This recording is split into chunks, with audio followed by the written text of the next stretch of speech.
कोकण म्हटलं की आजही सर्वांच्या डोळ्यासमोर उभे राहतात ते म्हणजे उंच उंच डोंगर, नद्या आणि स्वच्छ व सुंदर समुद्रकिनारे।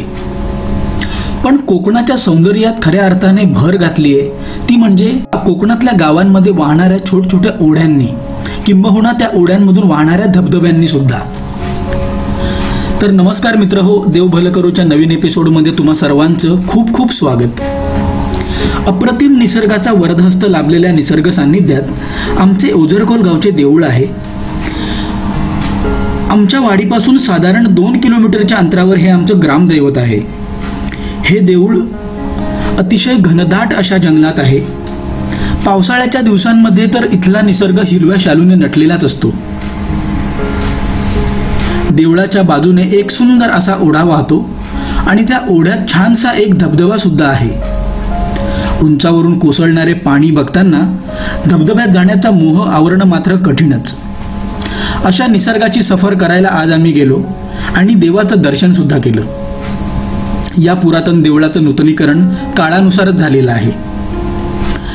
देवळाच्या बाजूला वाहणारा ओढा असल्याने फक्त पाण्याचा आवाज वगळता इथे कोणताही आवाज नसतो आणि उन्हाळ्यात जर गेलो तर तोही नसतो आणि असते ती फक्त शांतता।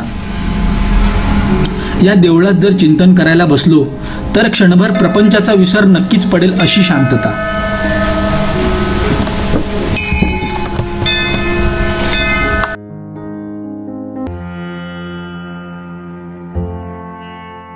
देवळाच्या बाजूला केळ्यांची काही झाडे लावलेली आहेत आणि देवळाच्या परिसरातला हा धबधबा देवळाचे सौंदर्य खुलून दिसण्यासाठी आपलं योगदान देतोय की काय जणू असंच वाटतं।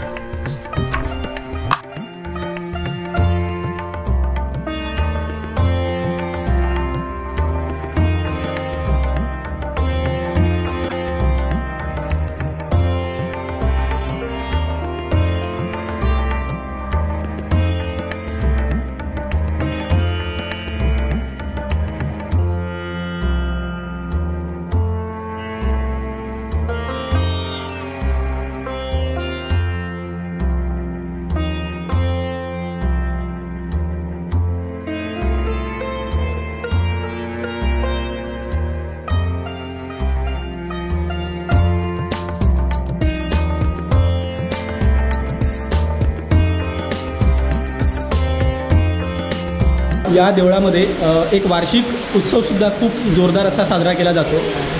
साधारण जानेवारी महिन्यामध्ये वगैरे असा एक चांगला उत्सव इथे साजरा केला जातो आणि गावाला आमच्या इकडे शिमगे असतात, म्हणजे होळीतून शिमगे असतात आणि त्या शिमग्यांमध्ये पालखी उत्सव खूप जोरात साजरा केला जातो। म्हणजे सगळ्या गावांमध्ये पालख्या नाचवल्या जातात, घरोघरी पालखी येते, तर त्या पालखीची सजावट जी आहे मित्रांनो इथे केली जाते। त्या पालखीच्या त्या शिमग्याच्या उत्सवाची सांगता किंवा पालखी उत्सवाची सांगता याच ठिकाणी केली जाते। तर देवळाच्या बाहेरचा जो परिसर आहे तो सुद्धा किती छान आहे बघा, एकदम छान, म्हणजे असं अंगण म्हणू शकतो, इतकं छान असं अंगण बनवलेलं आहे। बाहेर आजूबाजूने काही फुलझाडं लावलेली आहेत शोभेची, हे बघा। तर ही जी आहेत काही अशी फुलझाडं लावलेली आहेत शोभेची। इकडे एक तुळस आहे।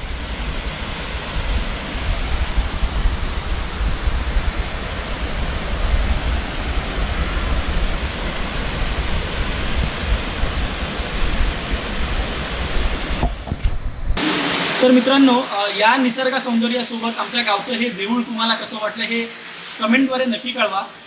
व्हिडिओ आवडला असेल तर लाईक, शेअर आणि चॅनलला सबस्क्राईब नक्की करा।